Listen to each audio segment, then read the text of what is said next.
শিক্ষকের অভাবে বন্ধের মুখে রাজ্যের একাধিক স্কুল। নিয়োগ নিয়ে বড় আপডেট শিক্ষামন্ত্রী ব্রাত্য বসুর। শিক্ষক নিয়োগ নিয়ে ব্রাত্য বসু কি বললেন, এসএলএসটি পরীক্ষা কবে হতে পারে, সমস্ত কিছু জানাবো এই ভিডিওর মা। তার আগে বন্ধুরা, আপনারা যদি এই চ্যানেলে নতুন দর্শক হয়ে থাকেন তাহলে অবশ্যই চ্যানেলটি সাবস্ক্রাইব করে পাশে আসা বেল আইকনটি প্রেস করে অল নোটিফিকেশনে ক্লিক করে রাখবেন। তাহলে কি হবে না, আমি যখনই এই ধরনের ভিডিও আপলোড করব তখনই সবার আগে আপনার কাছে পৌঁছে যাবে। রাজ্যে দীর্ঘদিন ধরে বন্ধ শিক্ষক নিয়োগ। শিক্ষক দুর্নীতিতে কাঠগড়ায় উঠেছে রাজ্য। এখনো এই মামলায় প্রায় 26,000 শিক্ষকের ভবিষ্যৎ অনিশ্চিত হয়ে রয়েছে। হাইকোর্টের রায়ে বাতিল হয়েছে 2016 সালের সম্পূর্ণ প্যানেল। ফের কবে নিয়োগ হতে পারে তা নিয়ে রয়েছে ধোঁয়াশা। এমত অবস্থায় রাজ্যে স্কুলগুলির কার্যত বেহাল দশা। পর্যাপ্ত শিক্ষকের অভাবে স্কুলগুলি বন্ধ হতে বসেছে। সম্প্রতি এ বিষয়ে মুখ খোলেন শিক্ষামন্ত্রী ব্রাত্য বসু। রাজ্যের বিভিন্ন জায়গায় প্রাথমিক এবং মাধ্যমিক স্কুলগুলিতে রয়েছে পর্যাপ্ত শিক্ষকের অভাব।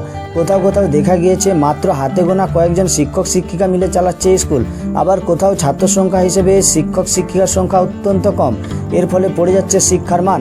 রাজ্যে বেশ কিছু স্কুল বন্ধ হওয়ার মুখে, এমন কিছু স্কুল বন্ধ হয়ে গিয়েছে। এমন পরিস্থিতিতে শিক্ষামন্ত্রী বলেন, যত তাড়াতাড়ি রাজ্য সরকারের তরফে স্কুল শিক্ষক নিয়োগের পদ্ধতি শুরু হবে তত তাড়াতাড়ি এই সমস্যার সমাধান হবে। রাজ্যের বিভিন্ন জায়গায় স্কুলগুলিতে উপযুক্ত শিক্ষকের অভাবের কারণে প্রভাব পড়ছে ছাত্রছাত্রীদের সংখ্যায়। অনেক জায়গায় ছাত্রীরা মাধ্যমিক পাশের আগে ছেড়ে দিচ্ছে স্কুল। রাজ্য সরকারের কন্যাশ্রী প্রকল্প বা বৃত্তি থাকা সত্ত্বেও বেড়ে চলেছে স্কুল ড্রপ আউটের সংখ্যা। জানা যাচ্ছে বর্তমানে রাজ্যের বিভিন্ন স্কুল কলেজ সব মিলিয়ে 3.5 লক্ষের বেশি শূন্যপদ রয়েছে শিক্ষকের। কিন্তু দীর্ঘদিন ধরে বন্ধ রয়েছে শিক্ষক নিয়োগ। শিক্ষক মহলের বক্তব্য, শিক্ষা ব্যবস্থা নিয়োগের ক্ষেত্রে অবিলম্বে স্বচ্ছতা আনা জরুরি, নয়তো রাজ্যের শিক্ষা ব্যবস্থার মান আরও পড়বে বলে মতামত শিক্ষক শিক্ষিকাদের। পর্যাপ্ত শিক্ষকের অভাবে স্কুলগুলি বন্ধ হতে বসেছে। সম্প্রতি এ বিষয়ে মুখ খোলেন শিক্ষামন্ত্রী ব্রাত্য বসু। শিক্ষক নিয়োগ নিয়ে আশাবাদী শিক্ষামন্ত্রী ব্রাত্য বসু। বহরমপুরে তৃণমূলের শিক্ষা সেলের একটি কর্মশালায় যোগ দিতে এসেছিলেন শিক্ষামন্ত্রী ব্রাত্য বসু।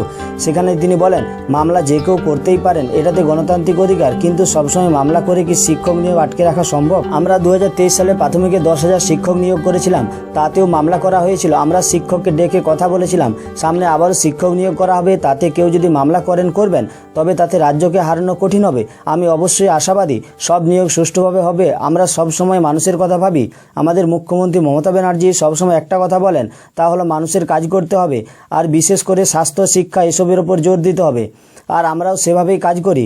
আরেকটি বিষয়, মুখ্যমন্ত্রীর নির্দেশ ধর্ম নিয়ে কোনো ভেদাভেদ নয়। ধর্মীয় কারণে মানুষের মধ্যে যে কোনো সমস্যা না হয়, মানুষের পাশে থাকতে হবে। মানুষের কোনো সমস্যা হলে তার সমাধান করতে সবাইকে এগিয়ে আসতে হবে।